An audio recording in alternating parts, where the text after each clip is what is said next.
Bharat Pakistan match పై కొనసాగుతున్న వివాదం త్వరలోనే ముగిసే అవకాశం కనిపిస్తుంది.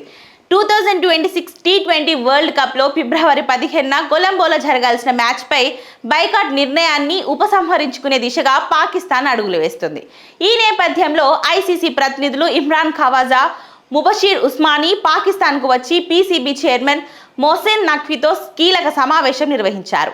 ఈ అత్యవసర భేటీలో బంగ్లాదేశ్ క్రికెట్ బోర్డు అధ్యక్షుడు అమినుల్ ఇస్లాం కూడా పాల్గొన్నారు. ఇక లాహోర్లో జరిగిన ఈ సమావేశంలో పాకిస్తాన్ తన బహిష్కరణను ముగించుకునేందుకు కొన్ని షరతులు పెట్టినట్లు సమాచారం.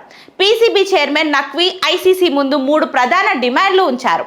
పాకిస్తాన్ కు వార్షిక నిధులు పెంచడం, భారత్తో ద్వైపాక్షిక సిరీస్లను తిరిగి ప్రారంభించేందుకు ఐసీసీ సహకారం అందించడం, ఇక భారత్ పాకిస్తాన్ మ్యాచ్లలో ఆటగాళ్లు సాంప్రదాయ హ్యాండ్ షేక్ పాటించాలని కోరడం ఇందులో ఉన్నాయి.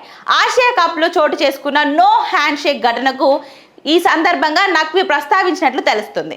ఇక బంగ్లాదేశ్ కూడా ఈ సమావేశంలో తన డిమాండ్లు వెల్లడించింది. ఐసీసీ నుంచి ఆర్థిక పరిహారం ఇవ్వడంతో పాటు భవిష్యత్తులో ఒక అంతర్జాతీయ టోర్నమెంట్ నిర్వహణ హక్కులు కూడా ఇవ్వాలని కోరింది. ముఖ్యంగా 2028 అండర్-19 వరల్డ్ కప్ నిర్వహణపై ఆసక్తి చూపించినట్లు సమాచారం.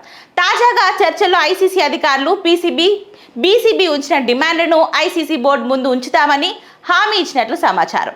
అయితే తుది నిర్ణయం మాత్రం పాకిస్తాన్ ప్రధాని షహబాజ్ షరీఫ్ చేతుల్లోనే ఉందని తెలుస్తుంది.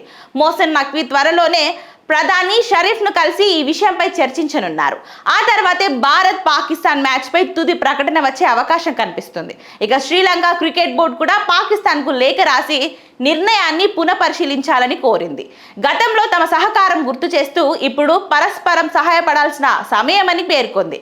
ఇక క్రికెట్ అభిమానులు ఆసక్తిగా ఎదురుచూస్తున్న ఈ వివాదం త్వరలోనే ముగిసి భారత్ పాకిస్తాన్ మ్యాచ్ జరుగుతుందా లేదా అన్నది తెలియనుంది.